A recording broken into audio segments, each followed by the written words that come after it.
So, what is America's favorite podcast about birds? Obviously, it's BirdNote. And how popular is BirdNote? Their podcasts air twice daily on weekdays on nearly 300 public radio stations across the United States and parts of Canada.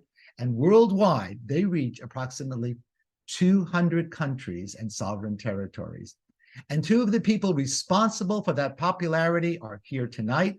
With us are science writer, biologist, and BirdNote's managing producer, Conor Gearin, who writes, edits, hosts, and produces shows for the daily program and podcast, as well as provides support for BirdNote's long-form podcasts.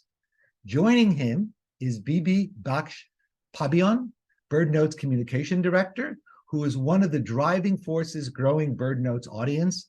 Both Conor and Bibi, along with the rest of the BirdNote staff, work tirelessly to help achieve their show's mission, which is to tell vivid, sound-rich stories about birds and the challenges they face to inspire listeners to care more about the natural world and take steps to protect it.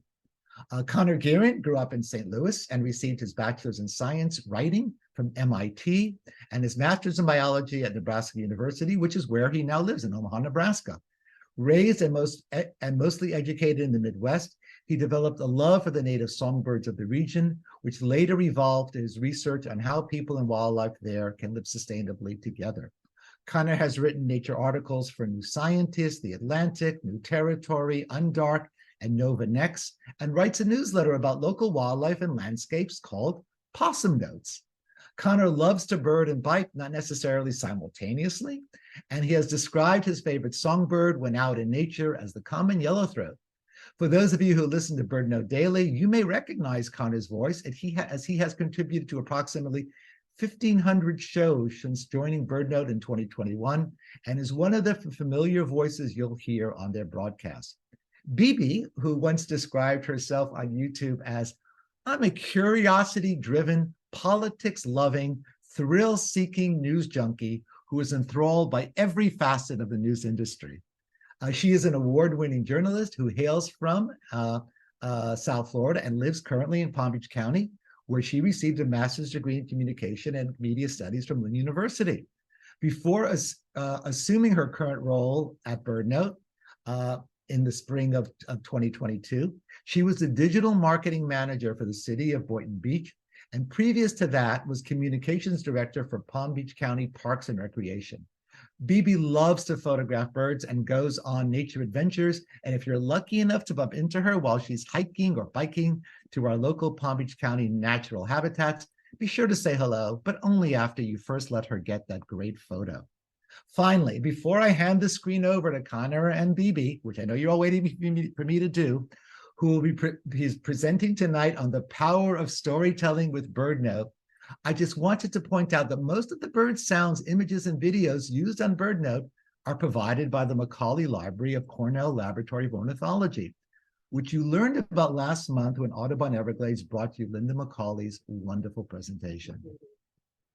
With that, Conor and Bibi, please share your screen and take us away to the power of storytelling with BirdNote.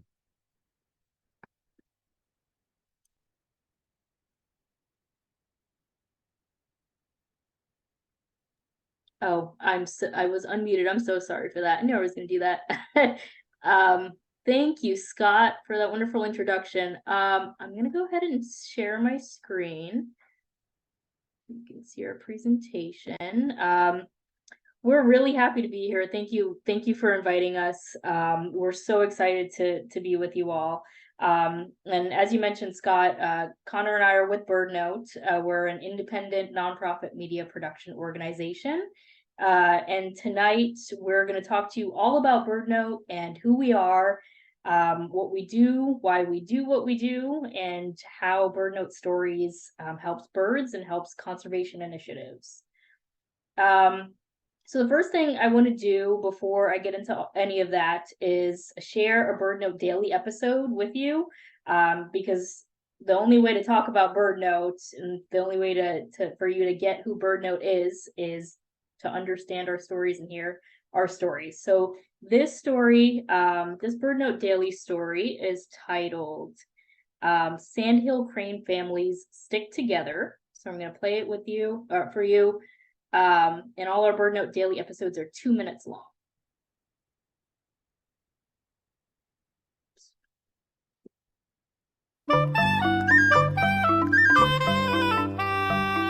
This is BirdNote. Sandhill cranes are famous for gathering in the tens of thousands during spring migration in Nebraska. They roost overnight in shallow prairie rivers. Then, in the early morning, they take off.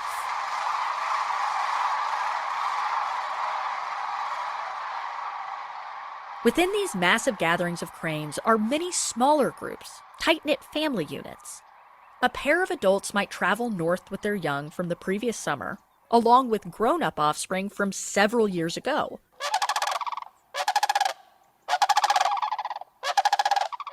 In the summer, cranes find places to nest in wetlands and open areas throughout the northern U.S. and Canada.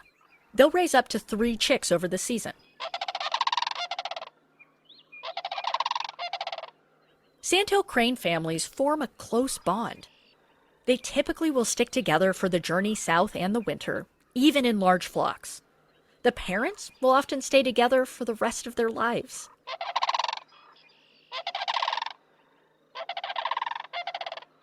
Cranes may even recognize family members from many years ago. Researchers once observed that 2 20-year-old brothers and their mates formed a family group for the fall and winter. After decades, the family tie still held strong. For BirdNote, I'm Ariana Remmel.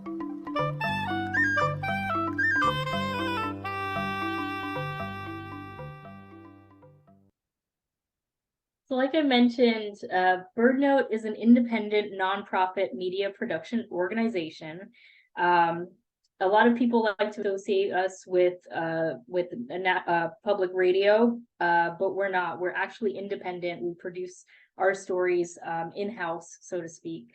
And so through our stories, we bring joy, inspiration, and hope to millions of people around the world who value birds and the environment that we share. So by telling these vivid, sound-rich stories about birds and the challenges that they face, we're inspiring listeners to care about the natural world and to take steps to protect it. Our vision is that as listeners tune into the lives of birds, their connection with nature deepens. So we're that spark that introduces people and connects people with nature and with birds. And as their connection deepens, as they care more about birds, they become champions for conservation and stewards of places that are important to birds and to people. I'm going to talk a little bit about our history, just so you understand how BirdNote started and where we came from and where we are today. We were actually founded in Washington State by an individual named Chris Peterson. Chris was actually the director of the Seattle Audubon at the time. And she had this idea to start or create a star date for birds. If you're familiar with the program Stardate, it's actually a very short daily program that's about planets and astronomical news. So she wanted to do something similar, but for birds. And so on February 21st, 2005, BirdNote started airing. We aired on KPLU, which is now KNKX in Seattle, Tacoma, Washington. And we still have a really great relationship with KNKX. And so in the more than 18 years that we've been around, we'll be 19 in February. We've grown from 150,000 listeners just on that one station to 6.5 million listeners on 300 radio stations throughout North America. And because we are accessible, you can listen to us through podcast streaming services like Apple Music or Apple Podcasts and Spotify. We have a global listener base. So we've got more than 6.5 million listeners who listen to BirdNote right now. So we like to say that we are the world's leading audio storyteller about birds. And I think that holds true today. from 2005, we actually produce a calendar every year, a wall calendar, and we actually get the photos from generous photographers who donate their photos to us. We also have a bird notebook and a bird note journal, and throughout the years, we've produced long form podcasts and podcast series that I'll talk to you a little bit more about. And we also host events through the year. They're mostly virtual events because we don't have a physical location. We have staff scattered throughout North America, but we do host events throughout the year, and we collaborate with different partners on special initiatives. And so we've really come very far since that first episode aired on February 21st, 2005. And our first episode was actually about the bald eagle.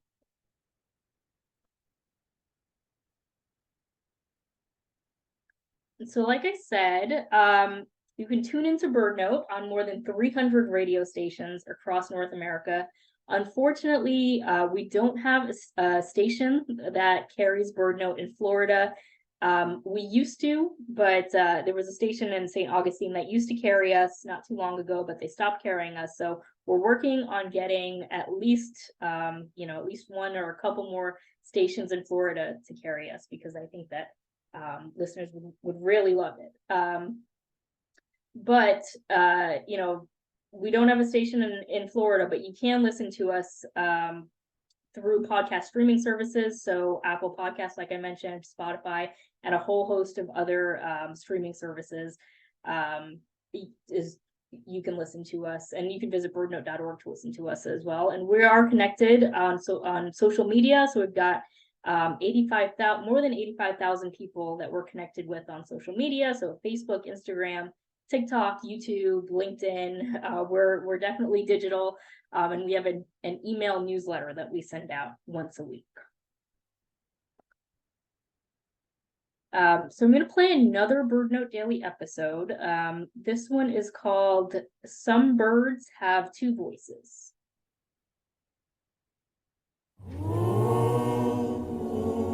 This is BirdNote.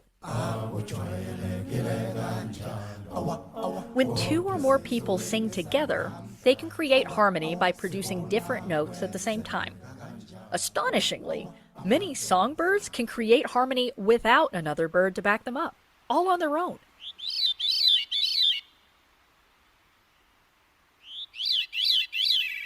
That's thanks to the amazing vocal organ found in most birds, the syrinx. Unlike human vocal cords, with just one passageway for air to travel through and create sound, a bird's syrinx has two passageways. It's located where the airways of the lungs meet. Different sets of muscles and nerves control the two sides of the syrinx. That lets some songbirds, like this veery, sing two separate melodies at the same time. At one point in the song, one melody rises while the other descends. It's as if the bird has two voices.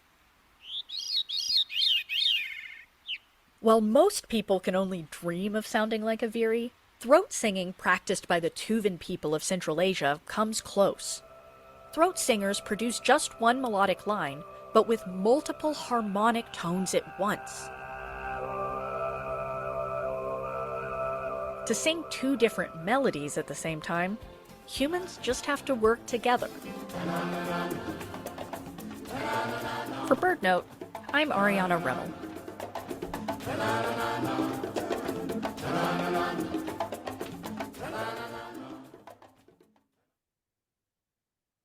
Just love that episode. It's just a great example of the sound-rich audio and sound-rich stories, vivid storytelling that we put out there that we're known for. So we currently have 3 shows that we're actively producing right now. The first is our popular flagship show, BirdNote Daily. That's our 2-minute show that airs on public radio.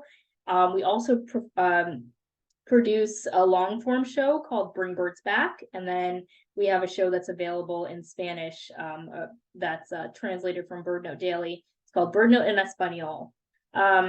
And our shows really resonate with a niche audience. We try to reach people of all ages, of all genders, all identities, anybody who enjoys birding, science, nature, and generally being outdoors, we think would just love BirdNote. And throughout the years, in addition to the shows that we're actively producing right now, throughout the years, we've produced a number of really interesting long form podcasts. One of them was called Sound Escapes, which is more of it's an ambient sound series. And we also this year we wrapped up a long form series called Threatened, which ran for a few years. And it was a spotlight on different things that people were doing all around the world to help birds.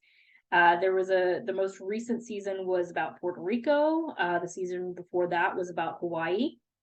And all of these episodes, regardless of if we're producing them right now, or if we produced them in the past, they're available on streaming services and they're available to listen to on our website. So we're going to talk a little bit about each of these shows that we produce. I'm going to now pass it over to Conor, because Conor is the managing producer of BirdNote Daily, and he can talk about BirdNote Daily a lot better than I can. So Conor, take it away. Great, thank you, Bibi. Right, so BirdNote Daily, it's a short little show that fits in between other public radio programs, but in those 2 minutes, we try to really capture our listeners' attention with like a really sound-rich show. Storytelling in kind of a postage stamp size, but it's fun to see what kind of story you can fit in a small space. And we just want to give people just a quick glimpse into the lives of birds, and perhaps break up some pretty grim news stories with just a little glimpse into the world of birds. Not to say that we don't talk about kind of the serious issues facing birds and what we can do about them, but I think for a lot of people it is kind of just a spot of joy in their day. And more recently we've been creating shows in Spanish, original shows, as well as translated versions of BirdNote Daily, available as BirdNote in Espanol. And we're building the audience for that program as well.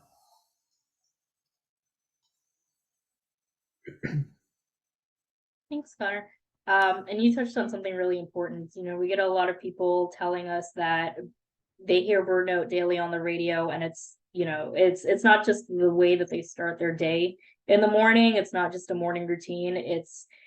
They're listening to the news and BirdNote Daily comes on, and it's their way to break away from everything that's happening in the world and just enjoy 2 minutes of birds, which is great for your mental health, as I'm sure a lot of us know. Okay, so I'm going to talk about Bring Birds Back. Bring Birds Back is a really popular long form show that we produce. We've been producing it for a few years. We actually just wrapped up season 4 in summer of this year. And essentially it's a podcast about the joy of birds and the ways that humans can help them through simple everyday actions. The past 4 seasons have been hosted by Tanija Hamilton. Tanija actually is a birder who started birding during the pandemic. Like a lot of people, the pandemic forced a lot of people outside and into appreciating nature. And so Tanija that was her journey. And so she went on this journey to discover birds and discover the different ways to help them.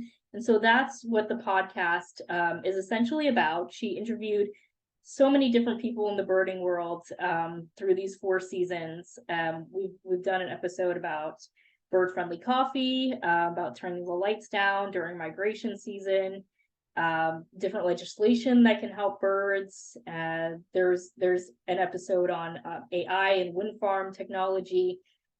And so listeners really love this show because it has followed Tanija's journey and she's made it really fun. But we haven't announced this yet. We're actually going to announce it early next year, where a change is coming to Bring Birds Back. So if you start listening to Bring Birds Back and you notice a change early next year, this is why. Tanija is actually departing as the host of Bring Birds Back. And so in January, we're going to be releasing a special season that's going to have 4 guest hosts. But like I said, Tanaja's journey really resonated with a lot of people, and I think listeners are really going to enjoy this new adventure for everybody. Tanaja, like I said, she was host for 4 seasons, which is in the podcast world is a really long time. And this was not Tanaja's full-time job. She had a full-time job in addition to hosting Bring Birds Back. So it's a change for everybody, but I think it's going to be a really welcome adventure. And the show is going to take this same sort of direction, just with this new special season in January. And it's tailored for more of a younger audience, and a more diverse audience. And we're really trying to take it in a direction where people can take definitive actions and learn about definitive things that they can do to help birds. So that's Bring Birds Back. The next clip I want to play is actually from the last season of Bring Birds Back. It was actually turned into a BirdNote Daily episode, and it's about a really interesting sustainability program at a prison in Washington State.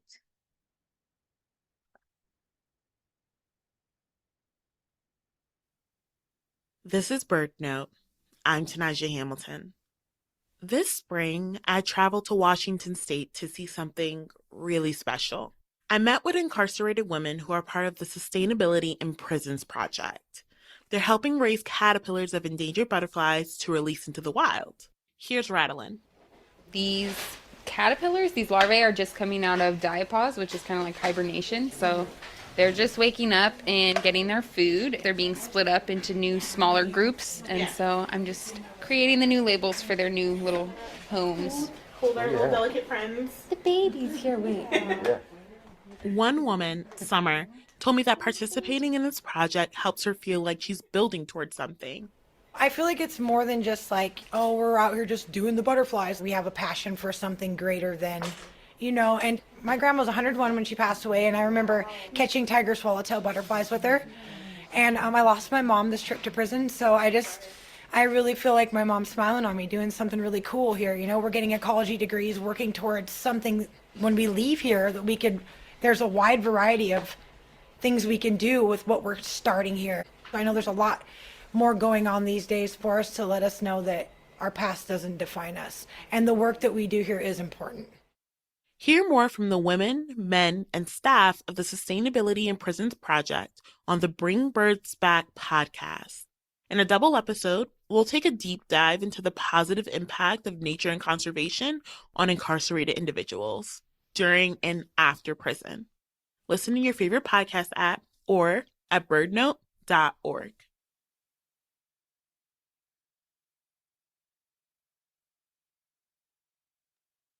So like tonight just said, if you want to hear more about that story, you can visit birdnote.org and listen to a Bring Birds Back. That was actually part of a special 2-part series that was released on Bring Birds Back.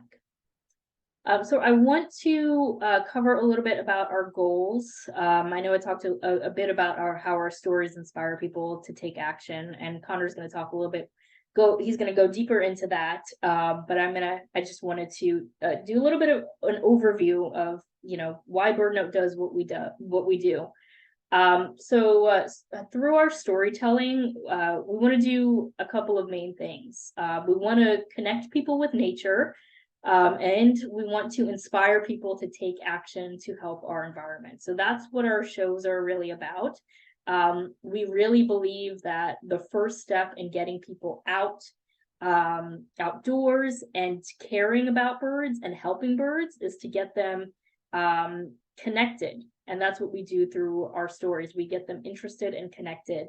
And we get a lot of people who tell us, I listen to BirdNote every day, and I'm learning so much in these 2-minute episodes, and I really love it. And it's pushed me to set up a next box, or put out a feeder, or join a birding organization, go on a bird walk, and we love hearing those stories. And so that's what the core BirdNote is. That's what our mission is to be that first connection, allow people to hear birds every day, even when they can't get outdoors and in a natural environment or in some place that they can hear birds naturally. We allow them to hear birds every day, and they're intrigued by what they learn, and they're fascinated by the bird sounds, and they start caring. And so I'm going to pass it over to Conor again. He's going to take it away for the rest of us. Great, thank you, Bibi. Yeah, and it's something where we really want to make BirdNote for the broadest audience possible, and so that means not really making a show that is so kind of generalized that anyone can relate to it. I think it's more about like we need to feature people from all kinds of backgrounds and kind of make the effort to show that birding is for everyone, meaning that if you are from a background that birding wasn't kind of put forward to you as a thing that people do in your neighborhood or in your family, we need to like let you know that there are people out there with your same background that love birding. And so we've done a lot to try and feature people from all across the birding world. We've featured folks from the Feminist Bird Club, organizers of Black Birders Week. Recently, we've done some shows with birders with disabilities. Talked to a nature recordist from he lives in Colombia now. He's originally from Uruguay, but he's blind, and you would think, how would someone record the sounds of nature in a dense forest environment while being blind? And he's like, I'll tell you exactly how. And so that's an upcoming show, is exactly how he does that. So basically, and one thing he emphasized to me was, we need to change people's understanding that, people with disabilities are, can be out here birding, and this is for us as well. So we at BirdNote want to be part of that conversation and just want to be part of that kind of connecting with people who may not have thought birding was for them.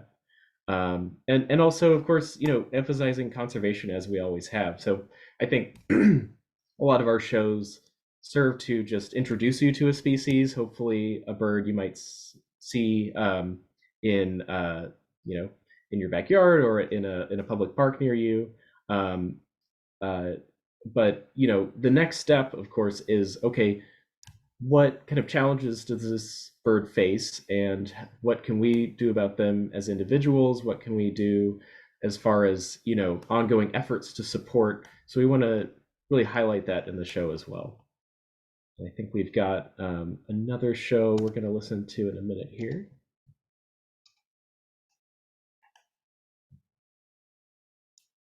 Right, so here we've got migrations. We kind of did a mini series focused on migrations. Always a very exciting topic, these amazing journeys that birds take. And so this one's called Veeries Predict Hurricanes. Sorry, Conor, if I'm a little slow, it's because I lost my mouse. All good.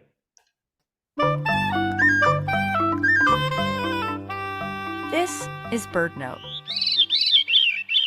The whirling, flute-like song of the veery rings through the trees of the northern United States and southern Canada during its summer breeding season. These tawny-colored thrushes raise only one brood of chicks each year, and they'll try as many times as it takes to successfully fledge offspring. Except that in some years, the veeries cut their breeding season short. Birds that still haven't raised chicks give up on breeding altogether. But why? With some clever data sleuthing, researchers discovered that veeries tend to stop breeding early in the same years that the Atlantic hurricane season is particularly severe. Instead, they prepare for their fall migration over the Gulf of Mexico to the Amazon region of South America.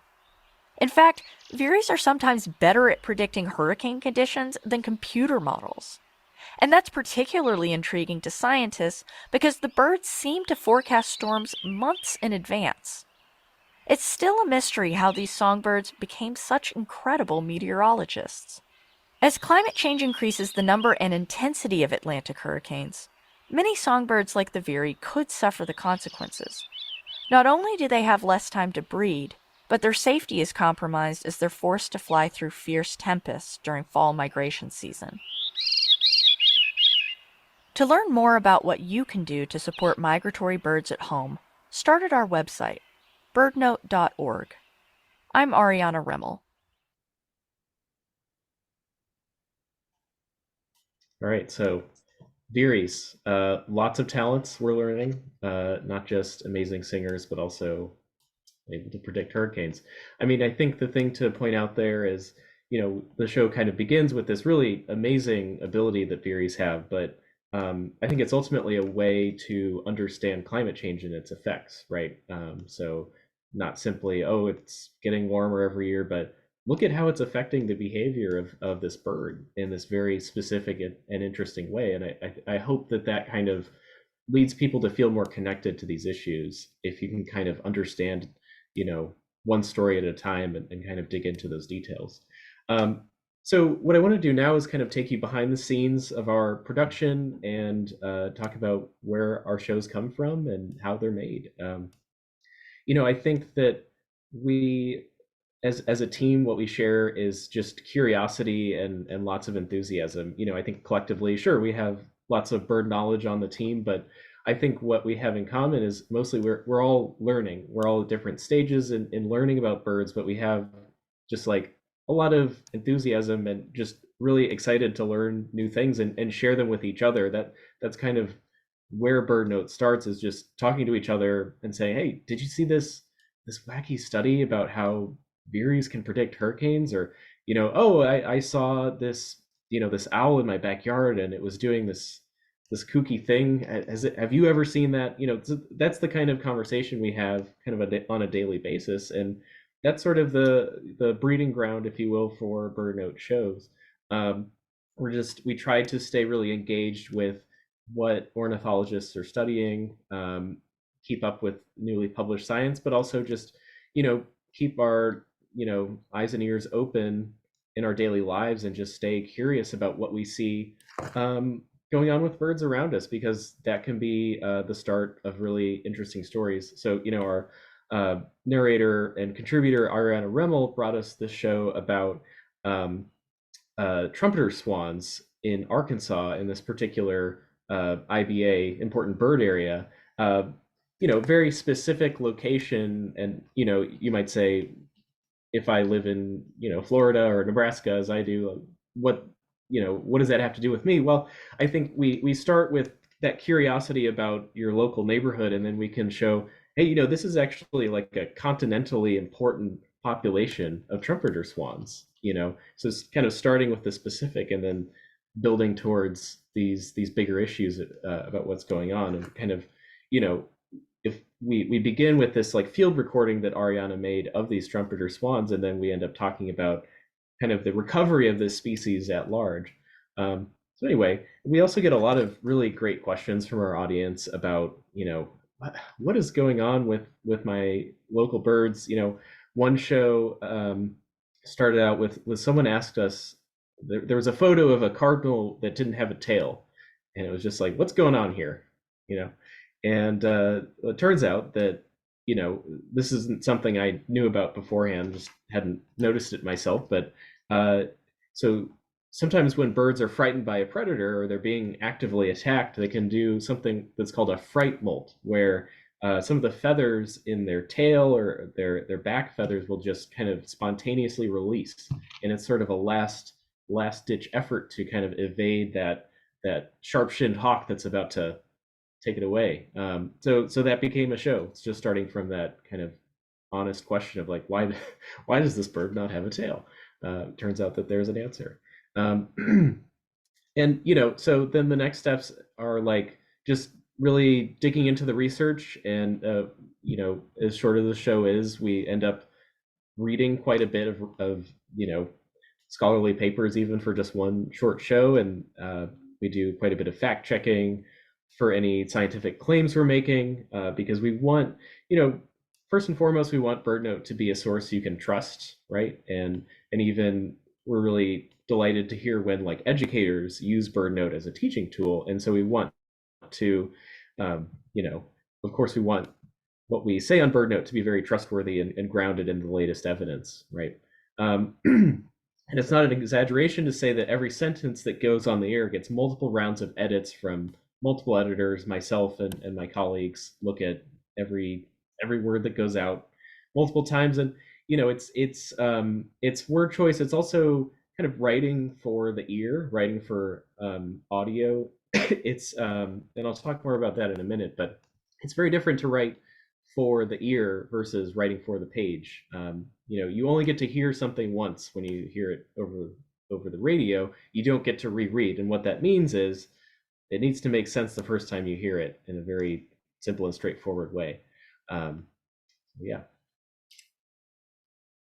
And so, as we talked about before, we are really trying to kind of build a larger audience for conservation, for taking action to protect birds. And so I think there's sort of a multi-pronged approach there, right? First of all, I think that we want to ignite curiosity, and we don't assume, right, that people are already interested in birds and are like hobbyist birders. And what that means is I think we want to capture that sort of like first spark of excitement, right, that you have when you learn something about birds, or you see or hear a bird. That's what we want to capture and put in the show. So we're not kind of assuming, oh, you're already bored of the blue jay. You don't need to hear about the blue jay again. We're like, what don't you know about the blue jay, and what can we kind of rediscover about this bird that's really special and interesting, that will interest not just people who are already interested in birds, but also people who don't realize that they are a birder yet, but they are at heart and will be in the future.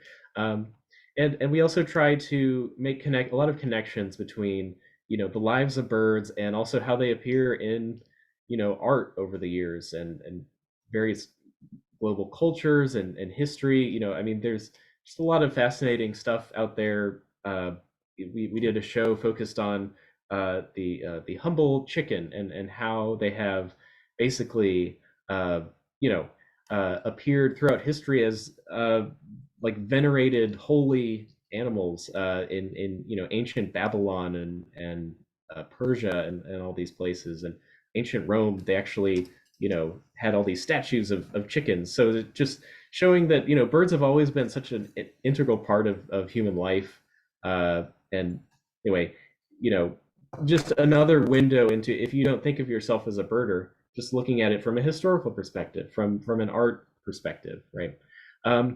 Also just sharing the sort of firsthand experiences of bird scientists and birders, and just have them talk about their lives and how they spend their days, to kind of demystify, right, what that's like. Because I think perhaps maybe someone has a kind of stereotype of what is a birder, what does a scientist do with their time, and we want to show how varied and interesting that can be. It's not always what you would expect. But the kind of broad assumption here is that if we can help listeners forge a connection with birds, that is going to be the first step towards doing something for the conservation of birds. And so we just try to make that kind of spark moment happen for people.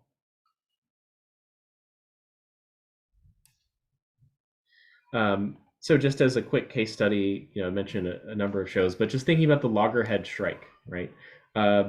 This is a bird that I as a birder love to see. I don't see it often. Get very excited if I see on eBird that there's a loggerhead shrike that is easily found in my area. They're widespread, but not so abundant now due to various pesticide use and loss of habitat and all this. This isn't really a species, though, that if you aren't already interested in birds, just the name loggerhead shrike might make your eyes glaze over. Loggerhead, what does loggerhead mean? Why do I care about this, right? So we don't start right off the bat with, here are the grim, serious issues facing this bird. First, we're going to tell you there's a songbird that will eat lizards and just store food on thorns, store their prey on thorns, and basically this is a raptor that's the size of a songbird. Effectively, it's a very special bird. And so we try to make the case for why this bird is interesting first, before kind of getting into these issues of, yes, pesticide use has really reduced the amount of prey that's available for this species, and they really have lost a lot of habitat, which is not nice to hear. But we're also going to say, these are the steps we can take to make sure there's more of these birds around, and go to our website to learn more. So that's kind of the BirdNote approach in miniature there, and everything we do is kind of miniature on BirdNote. So.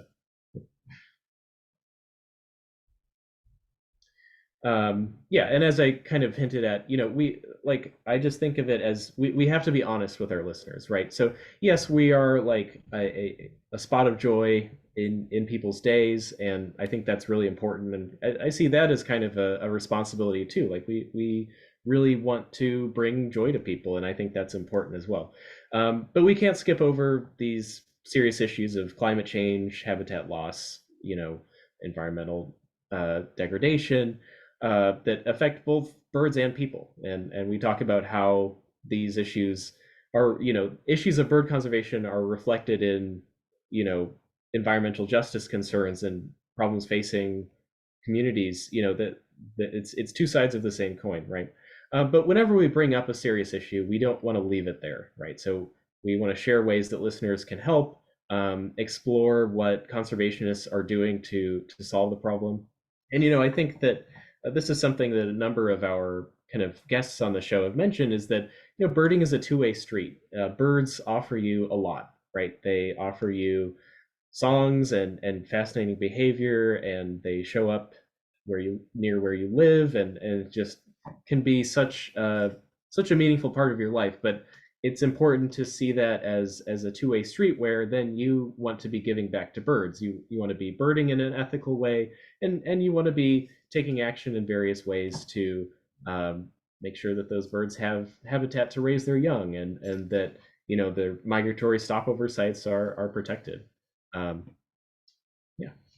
So. All right, so a little bit about how we really produce our shows. This is one of our narrators, Michael Stein, in studio. We work with professional narrators and producers to make sure that this show just comes to you sounding excellent, sounding like it's the most interesting thing you're going to hear that day. And I hope that in these audio examples that we've shown you, that our narrators kind of capture that fundamental excitement. That's sort of their goal, is to return you to that place where if you've kind of felt like you've learned everything there is to know about birds, or you haven't heard the first thing about birds, either way you're kind of returning to that moment of curiosity and excitement. So we have recording sessions with our narrators where we read, they read through the scripts. This is actually done over Zoom now. Previously, before the pandemic, that would be the one time that BirdNote isn't fully remote, is people would meet in a studio and record these scripts. But now we do it over Zoom, and it actually works great still. So, but basically, we are giving direction to our narrators on nearly every line. We're very picky, and our narrators are great sports. We just want to make sure, again, that every line kind of hits you in the right way. And so basically we get multiple takes of every single line, and then when we build the show, we take the best take of every single line, and we really do listen to each take and decide, okay, this one's the best one.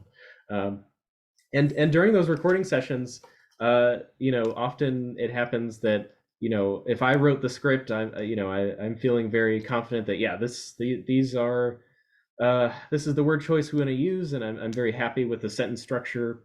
And then we hear our narrator read it, and we're like, oh, that line didn't quite work, and suddenly I'm rewriting on the fly with the help of the team, and trying to figure out, okay, what reading this aloud, how is it going to sound best? And our narrators and producers have a lot of insight into that, based on their years of experience making audio programs.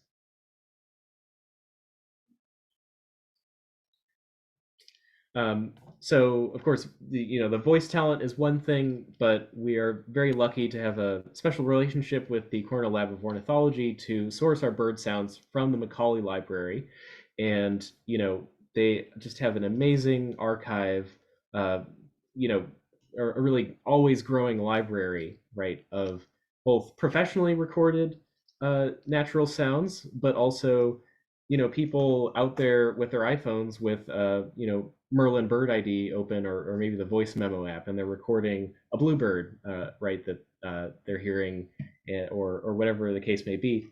We use all of it. We use people who are recording as kind of like hobbyists and amateurs, and also some of these wonderful professional recordists that work with the Cornell Lab, and those sounds make it into the show. The hope then is that we can put those sounds to work in kind of an educational way, so that they are, of course, always there on the library as a resource, and like as for scientific research, for studying birdsong and all of that, and improving AI algorithms for ID. But also we put them to use in sort of getting people to appreciate the music of birdsong, and not just songs, but also mourning dove wing noise, or the sound, as you heard, like a sandhill crane flock taking off at dawn in Nebraska, or a great horned owl clacking its bill because it's gotten stressed out for some reason. We try to really capture just the amazing diversity of bird sounds, and the Macaulay Library is what allows us to do that. They also have some wonderful sort of ambient soundscapes from various locations, and we use that as well. And definitely encourage you to just kind of explore the library and see what you can find there. Just some beautiful things to put on in the background of your day, I think, as well. So in addition to their use on BirdNote.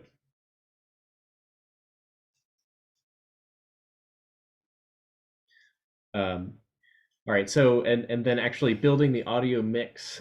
So we got to put it all together. We've got the voice, we got the birds, we have ambient sound, we have some music sometimes, right? The throat singing and the choral music that you heard earlier. So we are kind of carefully putting all these elements together in an audio editing program and adding in special effects. Maybe we want that sandhill crane flock to kind of sound like it's moving past you left to right.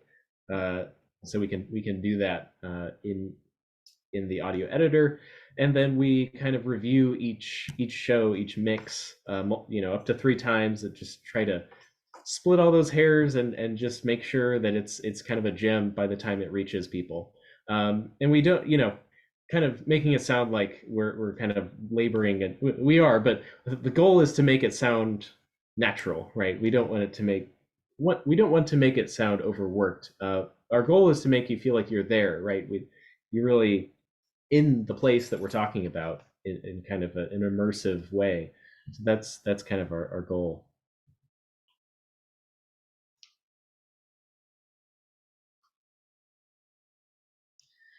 Right, and the final step, which Bibi has mentioned as well, we're on over 300 radio stations, always trying to grow that as well. And we have on our website a station finder where you can find the closest station. Unfortunately, as Bibi mentioned, still trying to build our relationships in Florida, but many other places, and of course also on podcasts, our website, YouTube. We put the complete audio programs on social media, so you can listen to BirdNote on Instagram. So that's just a nice thing that you can do as well. If you're getting frustrated with your social media content, here's a great way to liven it up, and kind of make it substantive. Also wanted to mention, I saw someone mention bird noir, and yeah, we just try to be creative with our shows. So we created, for our narrator Michael Stein, a detective private eye character who kind of solves bird mysteries, and we've got kind of film noir music backing it up, and we try to create kind of funny little mysteries for him to solve. So we're always just trying to like reach people in new ways, and we're really excited that people have connected with that Bird Noir series. And we might have new kind of fictional scenarios coming down the pipe sometime soon. So yeah, so I'll wrap it up there. Turn it over to Bibi. I see we're getting some questions in the chat. Love to address those very soon. Awesome. Thanks, Connor. I always love hearing about the production process. It just reminds me how talented and creative and just amazing our team is in putting together our stories and just making it this experience for people. So thank you for that. You touched on it a little bit. I know we've said it a few times, but you can connect with us. You can follow us on social media, like I mentioned, Facebook, Instagram, TikTok are our popular social media networks. We're also on YouTube and LinkedIn. If you just search BirdNote or BirdNote Radio, we're on there. Our website is birdnote.org. You can listen to all of our shows there. All our content is on birdnote.org. Or like I mentioned, you can listen anytime on streaming services. So that would be like Apple Music, Apple Podcasts and Spotify. So anywhere you get your podcast, really. And you can subscribe to our email newsletter on our website. And so what we do is every Friday, we send a newsletter out to our subscribers, and it has a preview of the next week's shows. So that's a really good thing to have in your inbox. If your inbox is cluttered with a bunch of stuff, you can get our newsletter and get a preview of our shows. So before we conclude, I do want to play what is quite possibly BirdNote's most popular episode. It's called Ravens and Crows, Who's Who. And we actually turned this into a video. We have a really talented editor on staff on our team, and he was able to turn this into a video. So I'm going to play that out.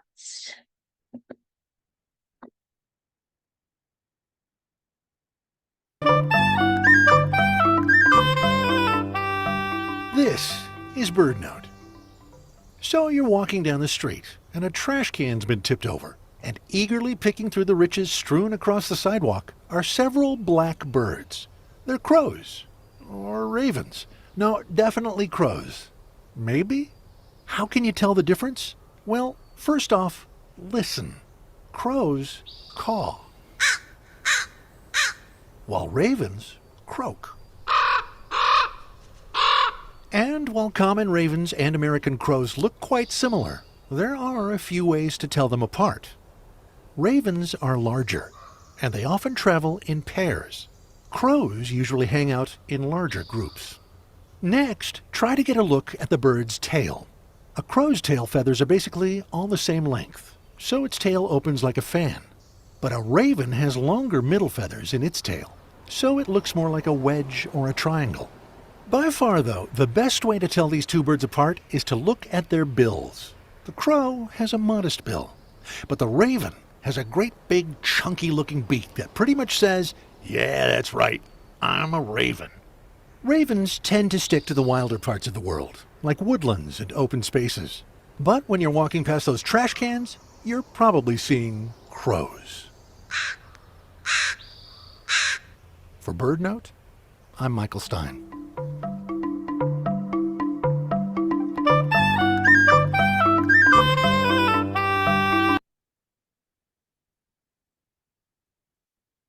That theme music you hear, just a fun fact, that theme music was produced by a Grammy Award winning composer, Nancy Rumble, back in, I think, probably 2004, 2005.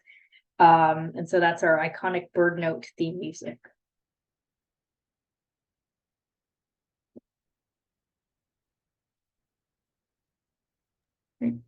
Well, that's all we have for presentation. Sorry, go ahead, Scott. Yeah, I was going to say thank you, Bibi and Connor. That was great. It was, and I love the features that you picked to play, particularly that last one with the crow, the American crow, and the raven. That was great, and that was so wonderful because it's perfect for bird identification. Although we don't have ravens here in Florida. But that was great, and we have a lot of great questions and comments for the two of you. And let me start going through them. Kevin Baker said, thanks for BirdNote Daily podcast. And he was the one, of course, who made the Love Bird Noir episodes. And I'm just wondering, is there any plan to take those Bird Noir episodes or that concept and maybe enlarge that to like a cartoon series, or, I mean, I think that would I think they're perfect. Oh, that's really nice to hear. Hey, we'd love to collaborate with the animator that would bring Bird Noir to the screen. I'd love to see that. I wouldn't say it's going to happen tomorrow, but that would be really fun. We're always kind of, as I said, just kind of trying to reach people in new ways. So. Yeah, that's I think it's special. Anyway, Connor, this is a question from Penny Prey. Connor, have you seen the reports that snails can predict a bad hurricane season 2? Back in 2004, airboat operators in the Everglades noticed that the eggs they laid were on the reeds 3 feet above normal. Then in 2004 hurricane season was the worst for Eastern Florida in 45 years. The next year, the eggs were up high again, and the 2005 season was also bad, but the eggs were high and dry above the extremely high water, thus being available for when kites came back in the fall. Local lore that proved out its prediction. So not only the Veery, but also apparently snails. Who knew? That's really fascinating. I had not heard that. Yeah, I hadn't either until Penny Prey posted that. Thank you, Penny. Yeah, thank you, Penny. And if we make a bird note about it, we will be sure to thank you. Oh, that'd be great. Kathy Almbach says, thank you for your dedication and work to these stories and sparkling curiosity in your list and sparking curiosity in your listeners. I have added BirdNote Daily and the Bring Birds Back to my Spotify library. Wonderful presentation. So you've added one more listener today. Conor and Bibi, how do you determine which birds to feature each day?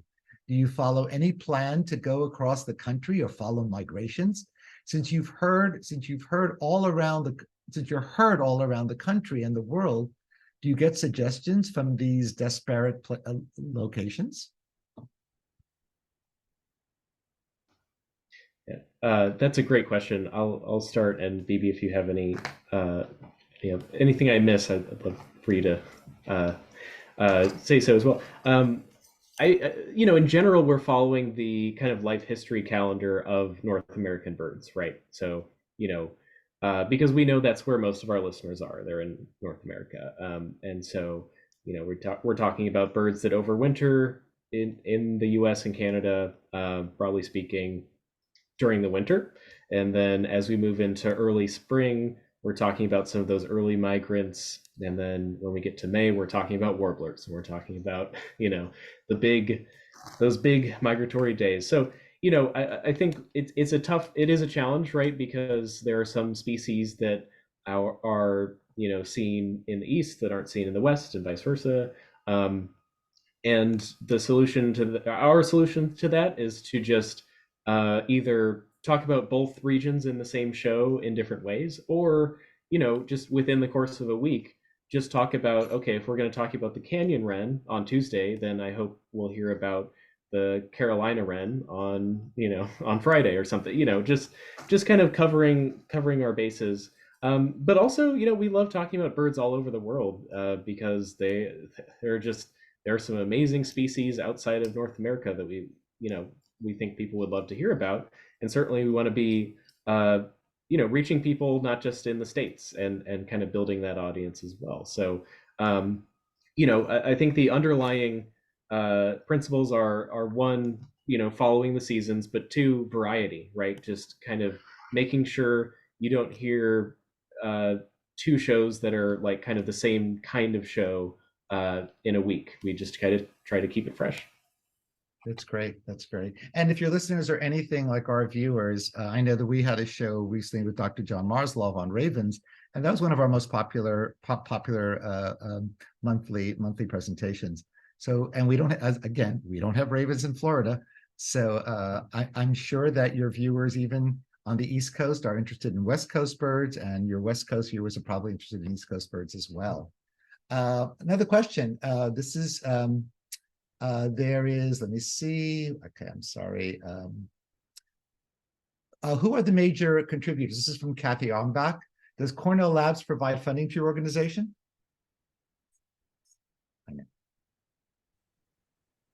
I can answer some of that, and Connor, if you want to chime in too. But as far as major contributors, I don't know if that's referring to our narrators. I think more to donors and Okay, yeah, I okay. mean, in other So words, yeah, like who pays for got- BirdNote, basically. Gotcha. Yeah, I gotcha. Sorry for misunderstanding that. So like I mentioned, we are an independent nonprofit organization. So we are donor funded.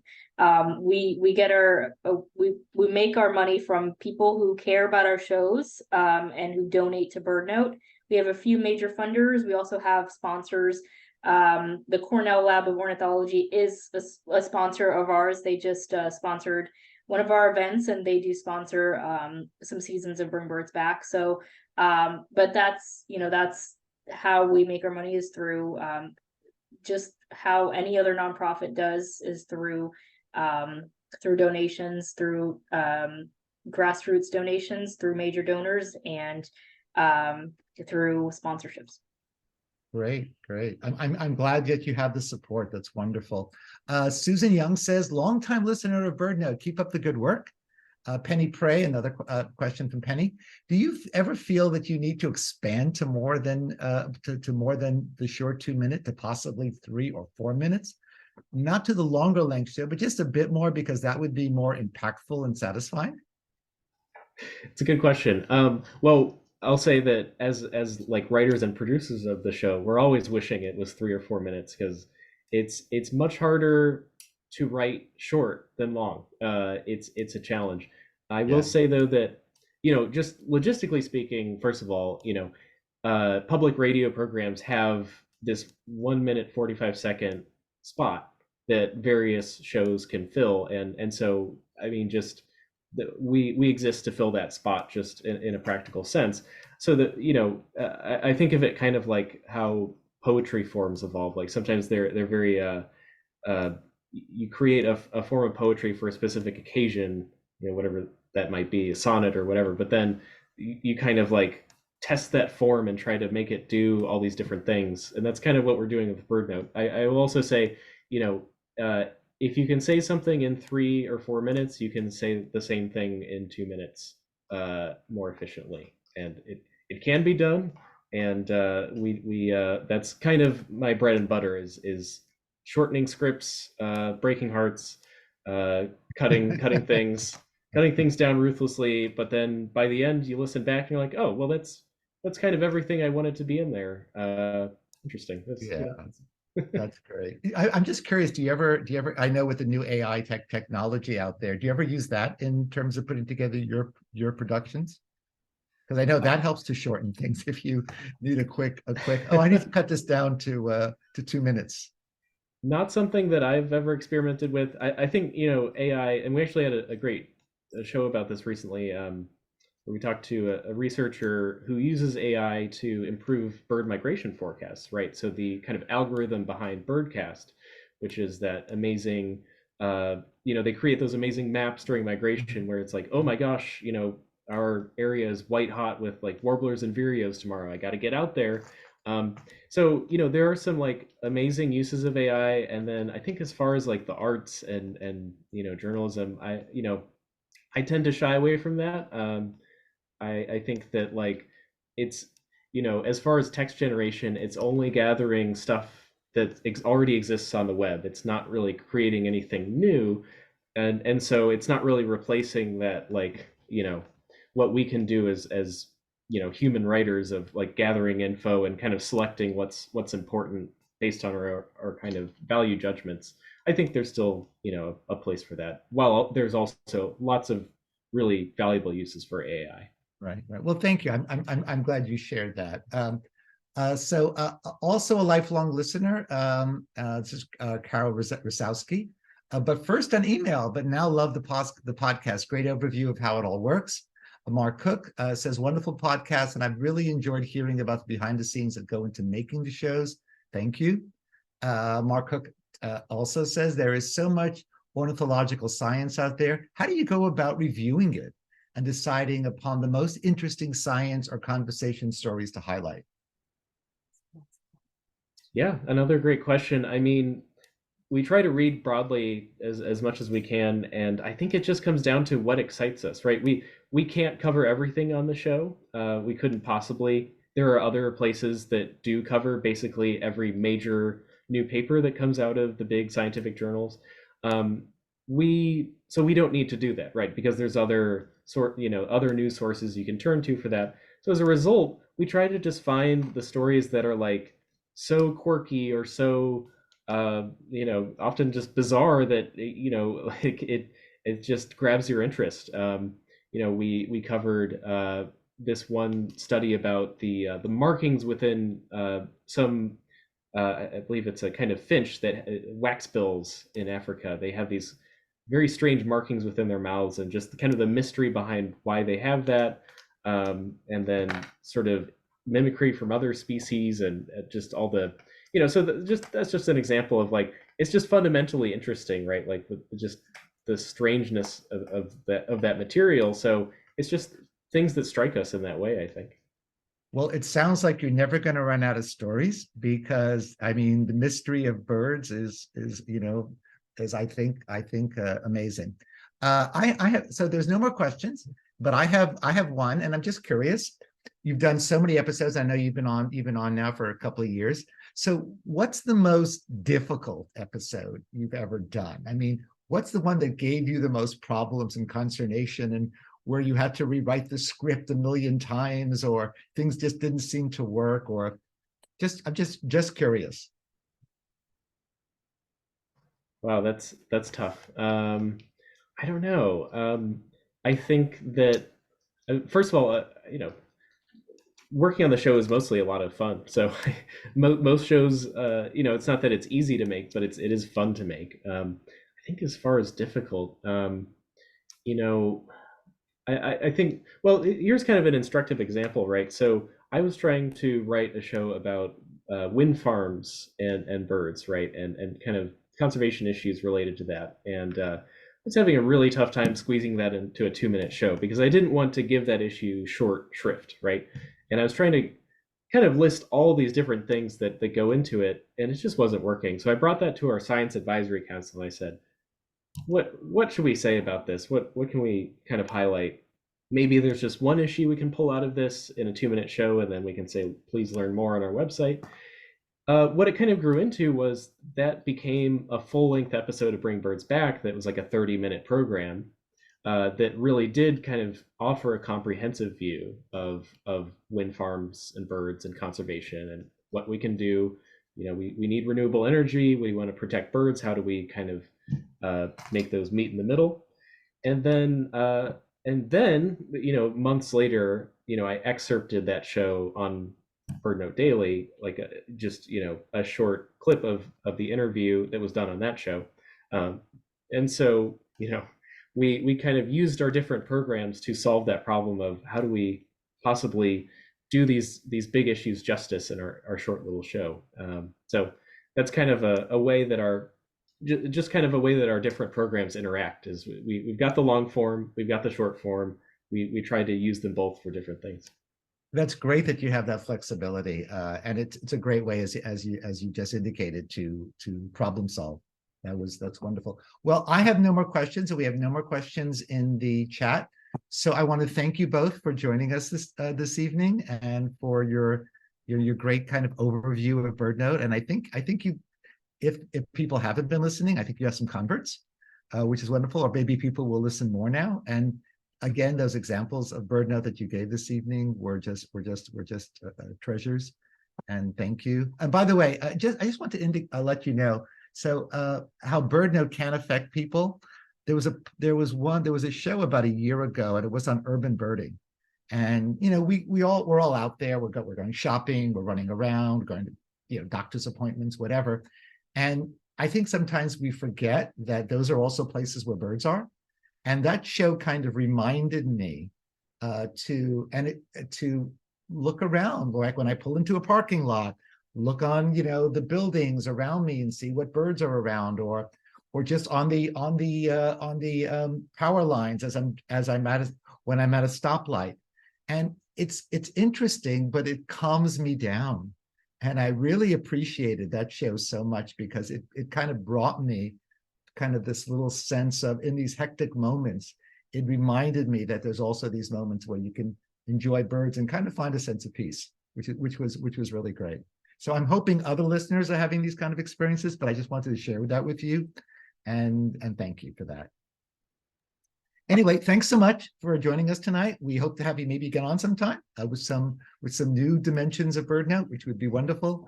And have a great evening. And Bibi, hopefully we'll meet you out there in the field. Yeah, that'd be absolutely. wonderful. Yes. Thank you so much. Have a great evening. Thank you. Thanks for having us. Scott. Bye. Bye. So we have thank you. Nope, I'm doing the wrong screen. I was just told. I am sorry. Let me reshare. Get this right. Okay. There we go. Okay, so thank you and see you next year. It is December, and so we'll see you on January 2nd. Thank you for everyone who works behind the scenes to make this happen. As you know, sometimes Autumn and Coyote or Natasha Warwick co-host and helps with the introductions and the speakers. Amaline Cook, of course, sometimes is our guest youth volunteer presenter. Cherish Cook often works on the graphic designs behind the scenes, those great images that you see during my shows. And of course, Mary Young and Mark Slifkin provide technical support during the show. And of course, Sabina Beg was our program chair, who really makes most of these programs happen, does most of the graphic design work, and does most of the contacting with our speakers. We could not do this without her.